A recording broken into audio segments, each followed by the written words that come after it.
Hello everyone, welcome to this week's video.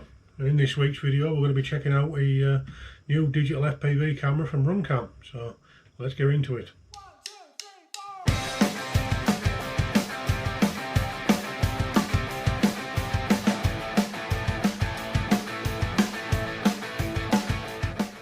Well, the camera in question, you may have also already seen a few videos about this online, is the Runcam Wasp. You can see it nestled in the frame there. Now this is a digital camera for the DJI FPV system.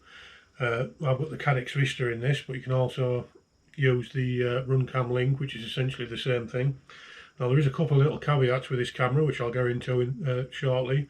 But what I'll do now, I'll quickly put a little bit of goggle DVR up so you can get an idea of what the camera looks like.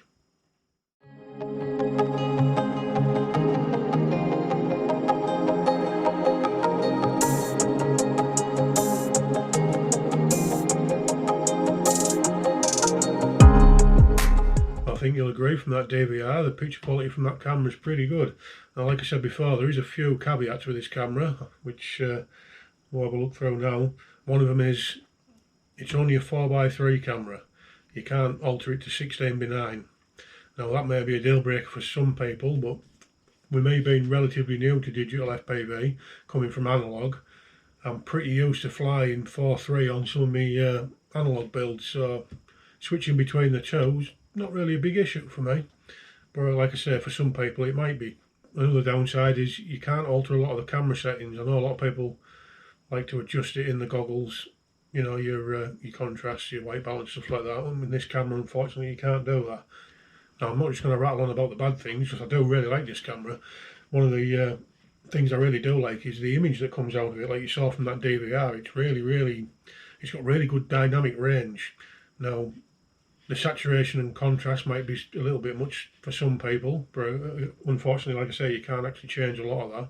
But I kind of like it. I think it's quite a nice looking image.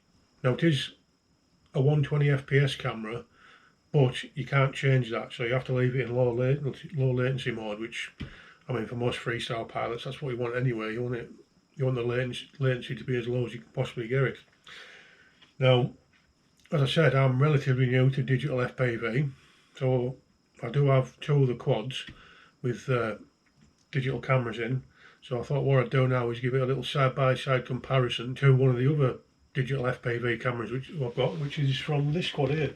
This is the Cadex Nebula Pro that's in this one on my Demibot build. I think what I'll do now is put a little DVR side by side and we'll go through it and tell you my thoughts.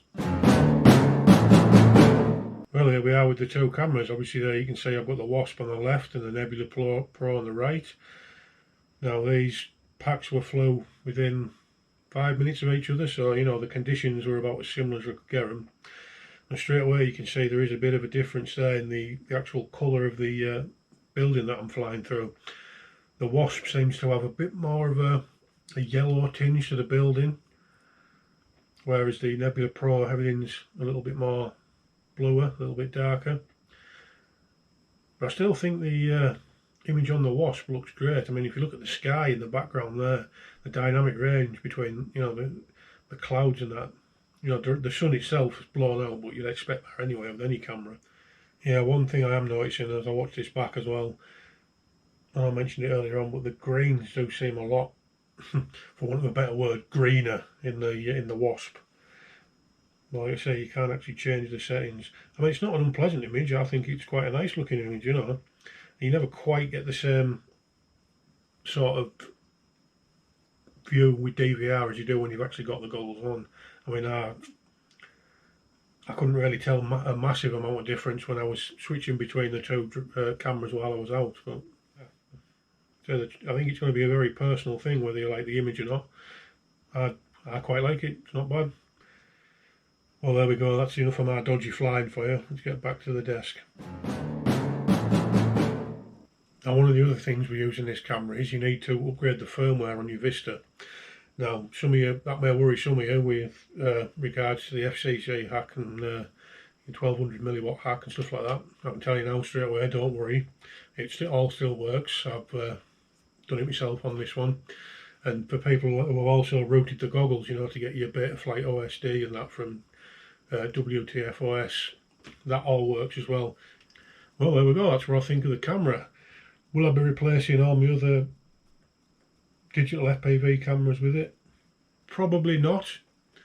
I still like the option of being able to change from 16:9 and, you know, changing all your colour settings and all your camera settings basically. I do prefer that on the Nebula Pro and the original DJI camera.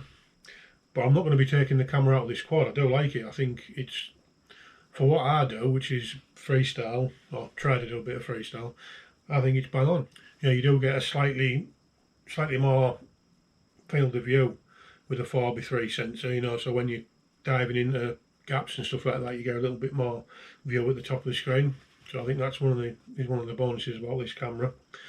But anyway, yeah, thanks for watching. Like I said, just a quick review of my first thoughts there. If you like this video, please think about giving it a thumbs up and subscribing. I'll put some links in the video description to where you can get the camera and the Vista and the Runcam link and stuff like that. Also down there there'll be links to me Patron and buy me a coffee if you can consider supporting the channel that way. Anyway, thanks for watching. See you next time.